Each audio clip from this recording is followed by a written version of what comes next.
I went to a couple of trade shows recently, and one of the biggest takeaways I had was that we didn't have to explain RivalFlow anymore. It just automatically clicked for people. Finding questions your competitors are answering and filling those gaps with the help of AI, that's the action that people are already doing to show up in AI answers and AI overviews. They're just doing it manually with ChatGPT or something, and it sucks. They're running into all the hundreds of little things that we've already solved. When I show them those, it's an instant aha for them. One of the things I talked about is that when we answer the questions, we blend it perfectly into the page in the exact voice of the page. A lot of people think that you have to have a brand voice, but you might have 20 different authors, and even the same author writing an educational piece versus a persuasive one has a different voice. Actually, even different parts of the same page have a different voice. For example, on a local services page, there's often a conversion block, like a hero, where the job is to convert versus an educational section below.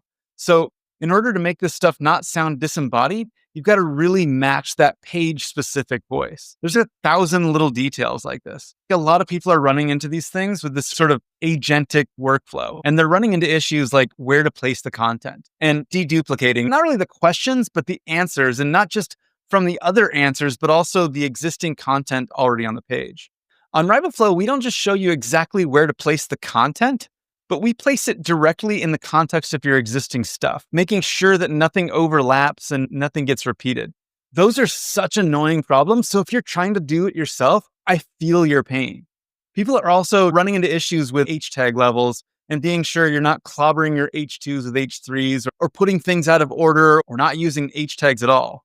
Those H tag issues are, on one hand, not that hard to QA manually, but it's the type of thing that is pretty terribly error prone. And it's not the type of thing you want to have to be doing because the stakes are actually pretty high. H tag screw-ups can actually tank your rankings, and ChatGPT and Claude, they do it all the time. They actually make very human type errors. So even if you tell it not to with prompts, it'll still make those mistakes like a human would. Those are like the type of problems that we ran into 18 months ago. And trust me, they're totally surmountable. They're annoying, but we've overcome them. And you could too. RivalFlow doesn't make any of those kinds of mistakes because RivalFlow isn't just a wrapper around AI. It's paired with a whole bunch of traditional software engineering, which is how you have to do it. It's the best of both worlds. But guys, we've solved it. We're continuing to improve, but we solved 1,100 little problems.